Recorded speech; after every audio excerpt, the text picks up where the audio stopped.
ఇంత గొప్ప కుటుంబానికి కోడలు వయ్యుండి సభ్యత సంస్కారం లేకుండా మగాడి మీద చేయి చేసుకుంటావా? కనీసం పనివాళ్ళున్నారని ఇంగిత జ్ఞానం కూడా లేకుండా పోయిందా నీకు? తప్పుడు మాట అంటే చెంప పగలగొట్టాను తప్ప. అయినా నువ్వెవరు నాకు అడ్వైస్ చేయడానికి? నాకు అత్తగారువా? కోడలిగా ఈ ఇంట్లో దీపం పెట్టడానికి నువ్వెలా వచ్చావో నేను అలాగే వచ్చాను. దీపం పెట్టడం అంటే నూనె పోసి వత్తి వేసి వెలిగించడం కాదే. పోయే వరకు మనం బ్రతకాల్సిన ఈ ఇంటి పరువు మర్యాద కాపాడమేనే దీపం పెట్టడం అంటే. నువ్వు చెప్తే తెలుసుకోవాల్సిన స్థితిలో నేనేం లేను.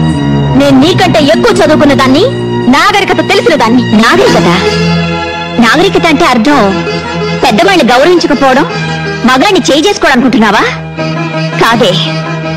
పట్టు చీర కట్టినా పాత చీర కట్టినా ఎదుటి వాళ్ళు చేతులెత్తి నమస్కరించేలా ఉండటమేనే నాగరికత అంటే. చూడు, ఇంకో ఆర్గ్యుమెంట్స్ అనవసరం. నీతో నీతులు చెప్పించుకునే అవసరం గాని అడ్డమైన వాళ్ళ ముందు తలంచు బ్రతకాల్సిన కర్మ గానీ నాకు లేదు. నిన్ను తల ఉంచుకుని బ్రతకమండం లేదు.